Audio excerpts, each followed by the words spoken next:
Good morning, good afternoon, or good evening, whenever you may be watching this. My name is Chad Womack. And I'm Bret Hart, and this is our second take on close ups. Today we're getting ready to dive into something that's very similar thematically to our first one, which was Kong, and has very similar Beauty and the Beast kind of themes tragic and just gut wrenching. And with that said, Chad, shall we cross oceans of time? Let's do this. Let's do it.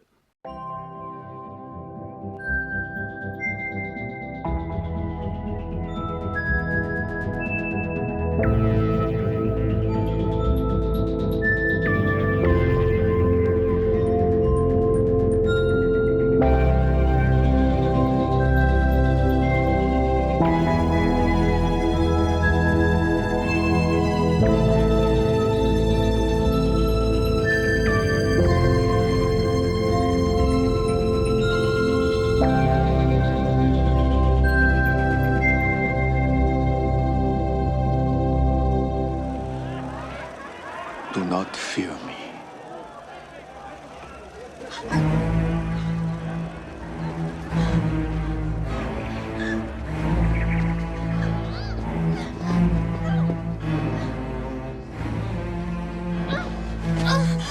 Stop this!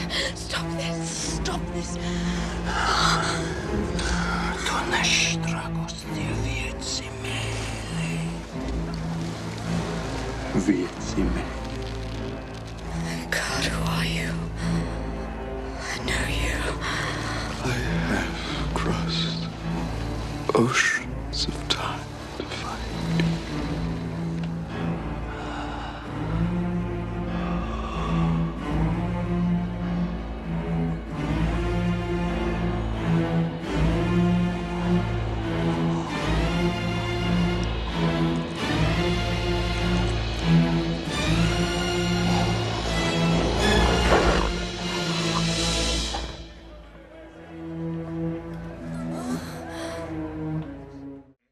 So, Chad, that scene, is that not Freudian as hell with the teeth coming out? Like, does it not look like he's getting ready to do something there? Yeah. Again, not exactly subtle. It's not the Kong log, but No, it's the only thing he didn't do was pull out a freaking Trojan and whip it. he didn't whip out the magnums. Um, Exactly. that is perhaps my favorite, one of my absolute favorite sequences from Bram Stoker's Dracula, written by Jim V. Hart. No relation, but he's like family to us, and directed by Francis Ford Coppola. That sequence, I think Chad and I shared the same kind of visceral reaction to it. Crossing oceans of time for love, which is what I did for my wife. I relate so much to that scene. The wolf is white. I used to have a white shepherd, and I finally found my Elizabetha, Bonnie Elizabeth Hart. Are you serious? I'm serious, dude. That's her middle name is Elizabeth. Her middle name, buddy. Oh my God, I didn't know that. Wow, shit. And see, and here's the cool thing. Um, I also crossed oceans of time to be with my beloved. We've known each other since seventh grade. Uh, didn't date in high school, but we always had a really strong connection. And then, you know, we just had our fifth wedding anniversary. And she's actually in the room behind me working on a porcelain doll, which is kind of her. That's her forte. That's her passion, and Mhm. she's amazingly, incredibly good at it. Oh yeah, her work is phenomenal. One of the reasons that she found success, or one of the people that was kind of helped kind of put her into a more public spotlight, was she forged a relationship with Anne Rice. Oh wow. Yes, that Anne Rice. uh, and she had a conversation with Anne at one time that said that she was asking her, how does it feel to be the creator of the second most famous vampire in literature? And and Anne was kind of overwhelmed by that, because she said, I've never thought about it that way. So, she worked with Anne for many years while Anne had her little doll museum in New Orleans. So Shannon was basically making dolls based on the vampire Lestat and and Louis and all the characters involved in that universe. Wow. And she's got one poster on the wall in her workshop behind me that's of this film that we're discussing. It's the only one sheet that we have up in this studio is Bram Stoker's Dracula. You know, the thing about this film that Jim managed to do that is so different from all the other Draculas, all the other incarnations of it, is that this is a love story. It's about redemption. And I like, yesterday I had two comparisons to the end of Bram Stoker's Dracula versus Christopher Lee's Hammer Dracula. And when Christopher Lee is overcome by Peter Cushing, he deteriorates into dust.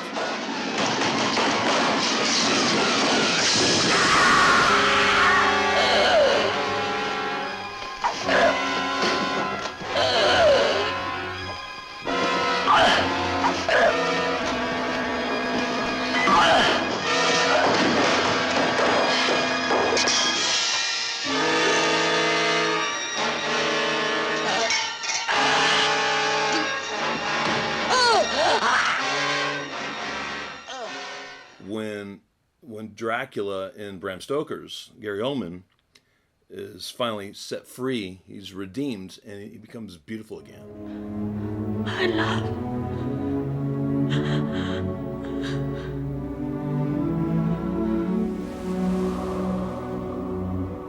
There, in the presence of God, I understood at last how my love could release us all from the powers of darkness.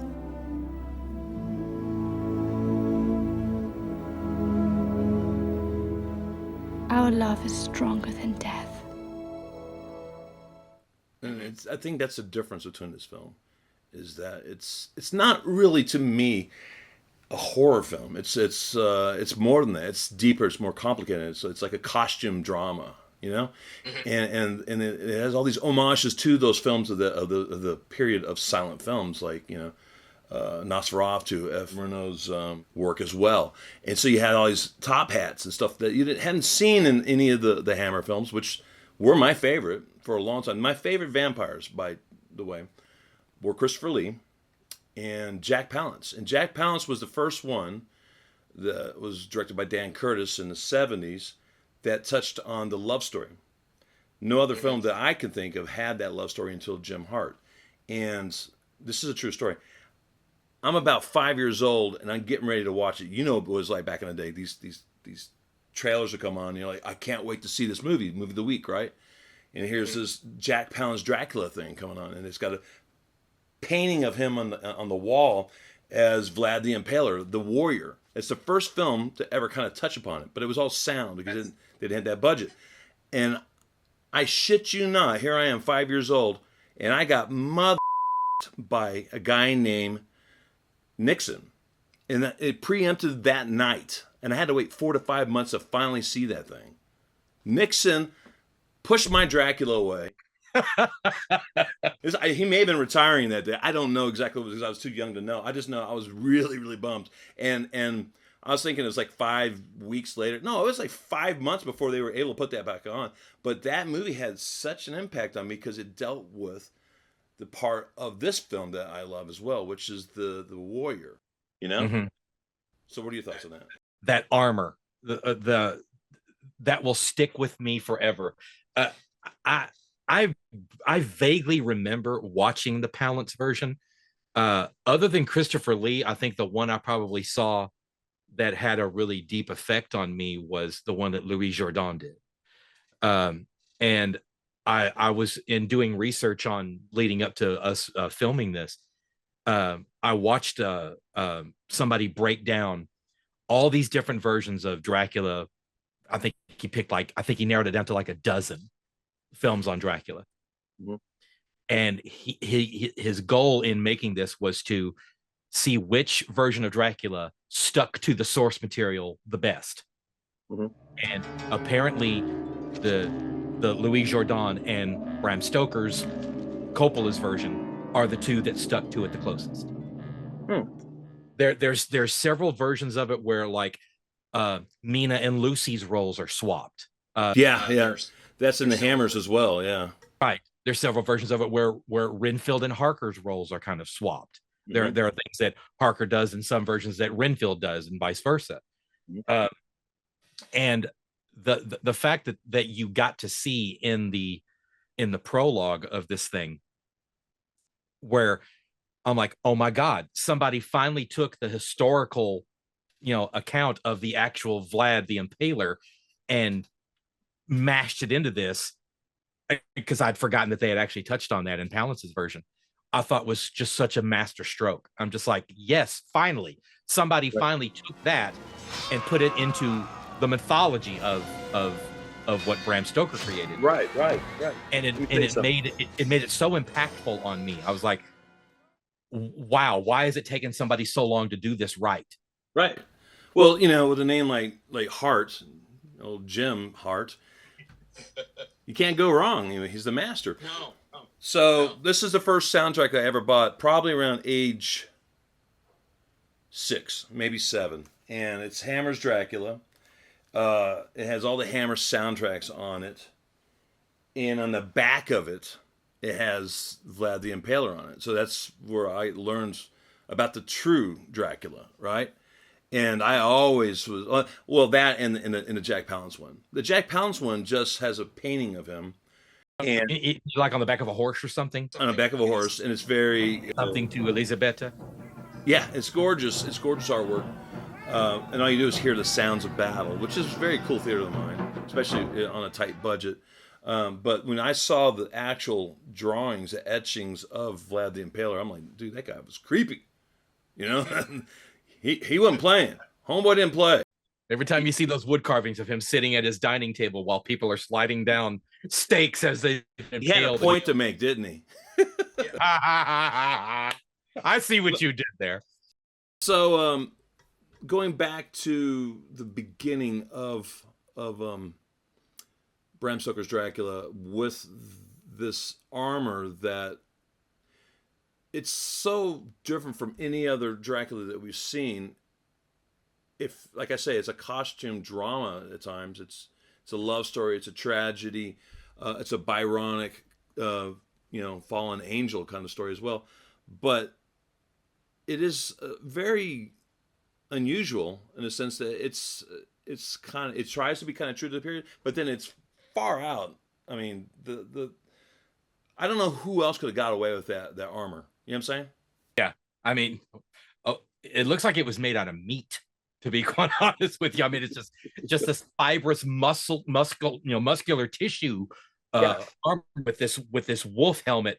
That is one of the next to Vader. It's one of the coolest freaking movie costumes I've ever seen in my freaking life. It's almost like a combination of Vader meets Hellraiser's Cenobites ripped out, converted, meets the black hole or something. You know what I mean? With the red stuff.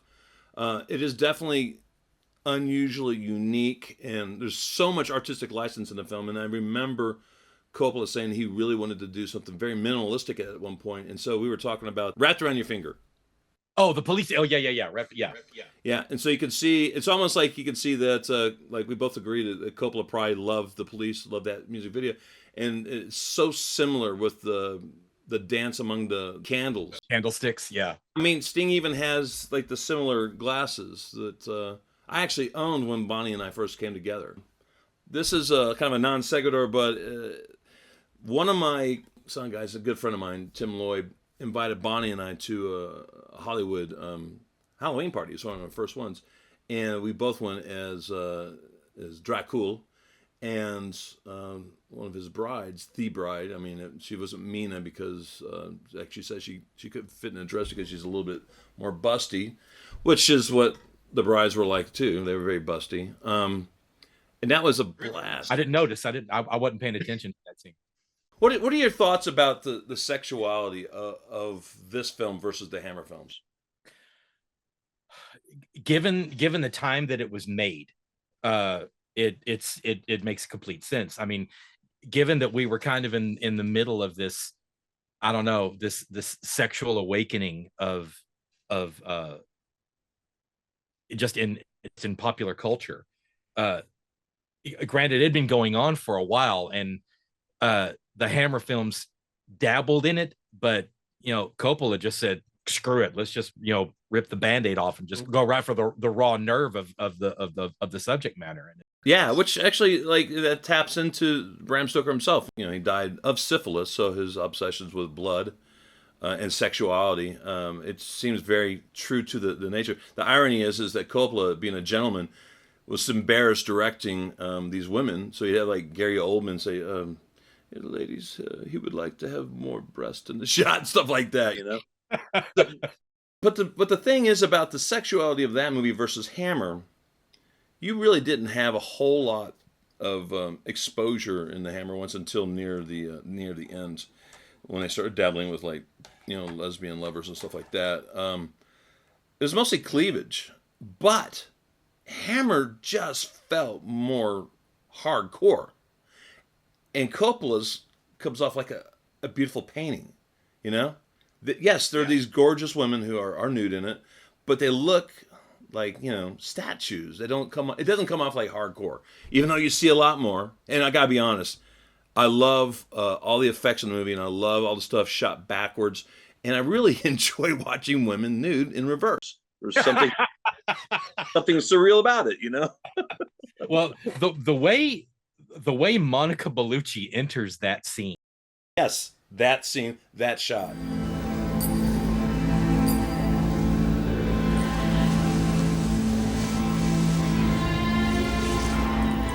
So it was an R-rated film. There has to be a PG TV version of it somewhere, right?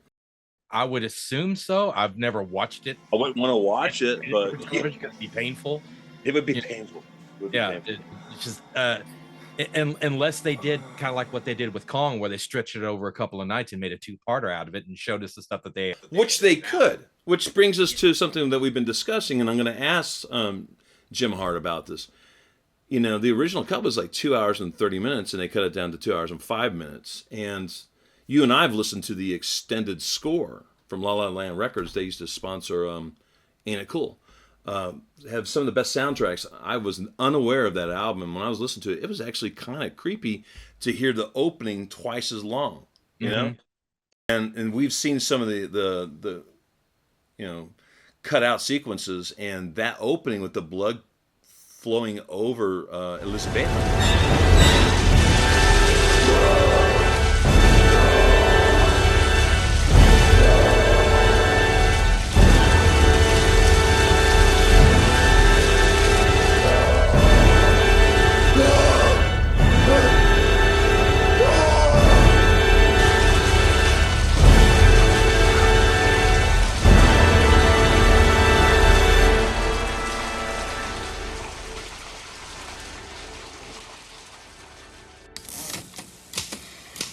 May 1897.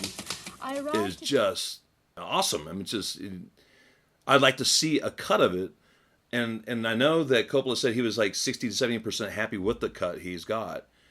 I love the cut that he has. I will say, when they start to rush to the castle, suddenly it did feel like it was missing something. So I would really like to see another cut of it. Yeah. When they just keep cutting to those shots of Dracula inside the box. As the sun is rising, the guy's on horseback. Yeah. Also, just by going by the comic book adaptation that Topps published, that Mike Mignola of Hellboy fame did in conjunction with this, when Jonathan gets back to London after escaping the castle, and he sees Dracula through the window of the carriage, and it is the man himself. He's turned young. Yeah. In this adaptation, he gets out and goes after him. Really? Yes. And Dracula doubles back, and he tries to talk to Mina while she's in the carriage. Really? Because initially the coach driver is like, I'm getting us the hell out of here. Cause for some reason he's like, if he wants to go chase after a nut that he saw on the street, that's on him. And she's like, no, we stay. And Jonathan takes off after him, and then Dracula doubles back and says, you are mine, you were meant to be with me, and all this. And she's like, no, I can't. And then Jonathan comes back, and then they embrace. I'm like, I would have liked to have seen that. I'd like to see it. I think that based on what we already have, it's probably better the way it goes down now, because it's more it probably has a better flow to it. Yeah. It's more romantic, though. And the way she's so distant to him in the beginning, it makes him more likable. You know, here's something that's also interesting about this version of Dracula versus all other Draculas. Other than Nosferatu and maybe Salem's Lot, can you think of any vampires, because they are eternally undead, correct? Can you think of any of them looking old? Because he opens up the movie looking old. Right. Well, I mean, to me, Palance has always looked old, even when he was young. So Yeah, but he didn't look like this old behind you. but he With didn't look the decrepit. freaky I mean, Hart hair and whatever kind of hands those are, you know? the ones behind me here. Yeah. Like that. ET with fingernails, basically. Well, I know there was one time that Christopher Lee played Dracula where he was mustached. The Count is awful. That was 71. He was fighting Hammer, wanted out because he thought that their film was getting worse. And that director, I think he was Spanish or Italian, got him hooked by saying, we're going to do Bram Stoker's Dracula. And he won't even talk about it. And by the way, of those, which one's your favorite of the Hammer, Christopher Lee Draculas? The one I think the one I saw the most was probably Prince of Darkness. It's my favorite.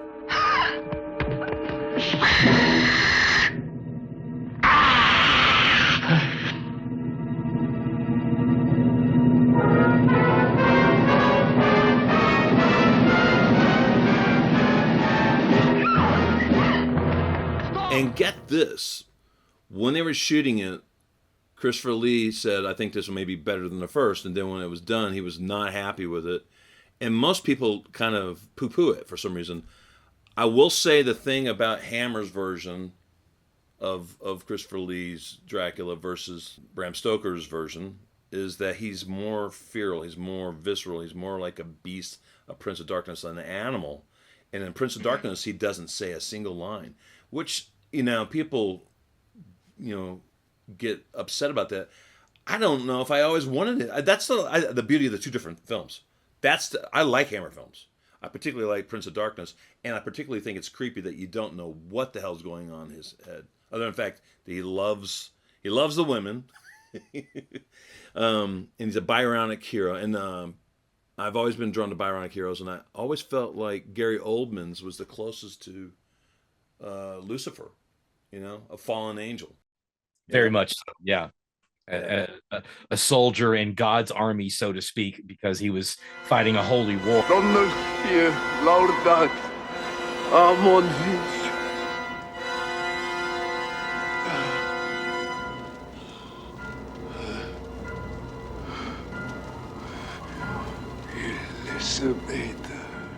I always thought it was kind of odd that, whenever they were doing whenever Anthony Hopkins is doing his voiceover in the prologue, when refers to him as the Berserker Prince Dracula. And I'm like, but this guy's fighting in the name of the church, but he's but he's doing it in one of the most ghastly ways possible, because running people through. And I was like, good Lord, he's a little too good at his job, maybe. He was really good at his job.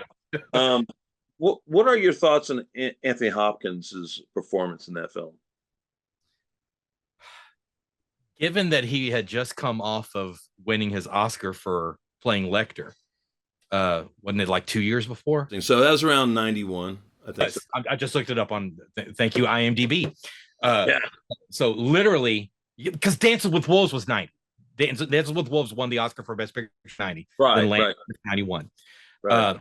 And I know that probably the main reason this film got made in the first place was because, if I'm not mistaken, if I remember correctly, didn't Winona kind of approach Francis with this script written by Mr. Hart, because she had to get, I can never remember the story behind why she had to drop out of Godfather 3. She had to drop out of Godfather because she was ill.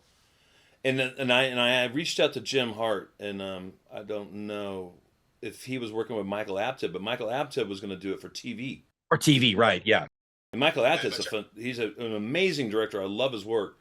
I'm very curious what it would have been like. It would have not been good for TV. We already saw Jack Palance's TV version, and that was great, but not on a level of what they ended up coming up with, right? Right. But we missed the question, which is Anthony Hopkins. What are your thoughts on his performance? Well, yeah, we kind of got sidetracked, but that's what we do. Who did? It felt like a lot of scenery chewing on Anthony Hopkins' part. He was way over the top, more so than usual, and that's why I find it such an odd stark contrast, is that you go from playing the killer in your previous project that you won an Oscar for to being the hunter of a killer. Yeah. The fact that he's playing this crazed, I don't want to call him mad scientist, because it's not like he's Dr. Frankenstein, but he's so eccentric. Didn't Quincy call him an old coot like 3 or 4 times? He's socially retarded. He's on the spectrum. He is a little bit.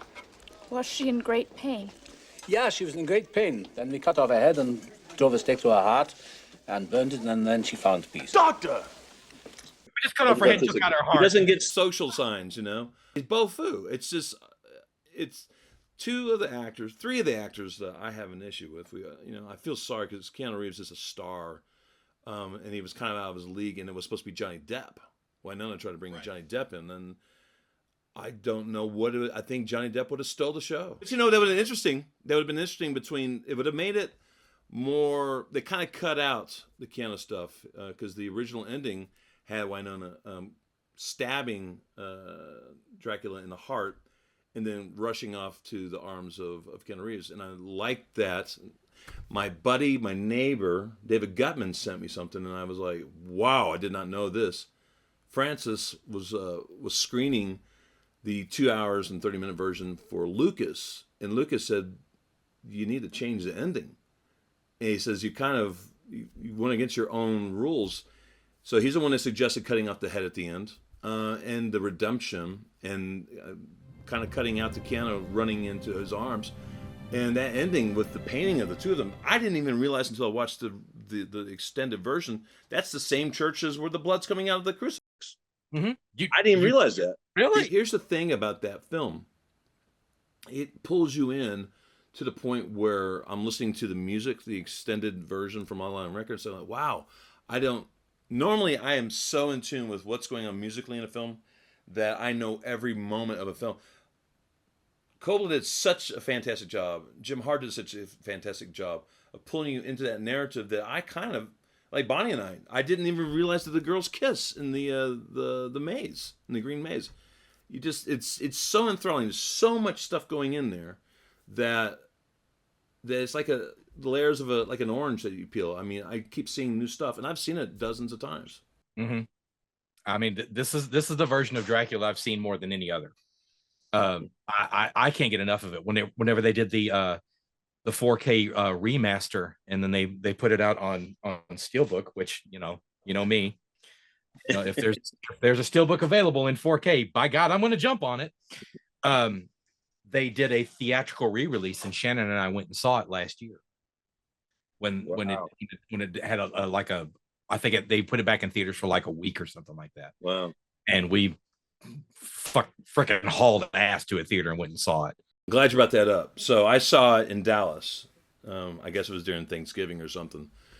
Drove up from Denton, Texas. I was going to film school there, and I was going to film school in Austin, Texas. But drove up to Dallas to go watch this film, and I still have a bit of an issue with this. And these days, you could easily fix it. But I guess Wynonna, at a certain point with Gary Oldman, they went from the best of friends to not, which sounds kind of like a jilted lover thing to me. Who knows what that's about? But have you seen the behind the scenes where he's like trying to talk to Wynonna when she's been covered in blood? She won't say anything to him. Mm-hmm. This is a scene that I have a problem with, because when I got into the theater, I had to sit off to the side because there were no seats. Right, so I'm right here, and Wynonna's face is right there, and a lot of people don't notice this. But when he comes in, when she's dead, she's jumped off, and they got her, her body there in front of the cross, and Gary Oldman comes in, and he's like super fucking dynamic as shit.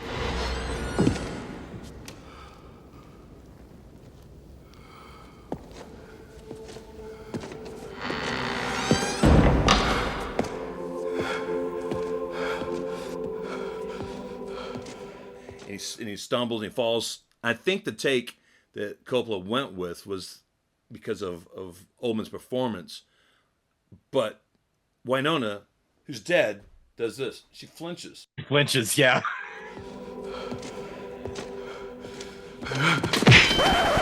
And it drives me insane because I saw it with an eye like, 10 feet wide. And I'm like, what did I just see? And I've always kind of been like, did I really see that? I mean, surely that didn't go out like that, right? Now you could easily just map it, CGI it, lock it off, and it's all good, Which I think we should champion Jim Hart, Coppola, the whole film, and see if we can get, how there's 1,000 versions of Apocalypse Now. I think it's time to do the extended version of Dracula. Need to do Dracula Redux. There you go. The redo. Next time on Close-Ups. Oh, he said something. So what if he turns into a bat? And Jim hated the idea because of how cheesy those vampire 50s films, like Abbott and Costello, right? Mm-hmm. It's like, well, how big's the bat? The size of F-14? And Coppola goes, no, well, how about this? He brings over, he had the thing made that Gary Oldman ended up wearing. And they both looked at it and go, that's it. That's it. And can you imagine the movie without that? Oh my God. No, I can't. Because the lines of dialogue that Oldman delivers in that scene to me are every bit as impactful as the Oceans of Time and, where the devil's children still walk with earthly feet. Those are some of my favorite. That's what is the line that you remember from that? From that scene? Yeah. Is I commanded nations hundreds of years before you were born, and look what your God has done to me. Bravo, man. You got a great memory. So most of that was written by Jim Hart. Why am I not surprised? Because that man can write. Oh, yeah. That's brilliant stuff. I was just Gary ran up to Jim and he goes, I have one suggestion, one addition. I'm going to do it in the scene. And he watched it and he goes, look what your God has done to me. And Jim was just like, whoa.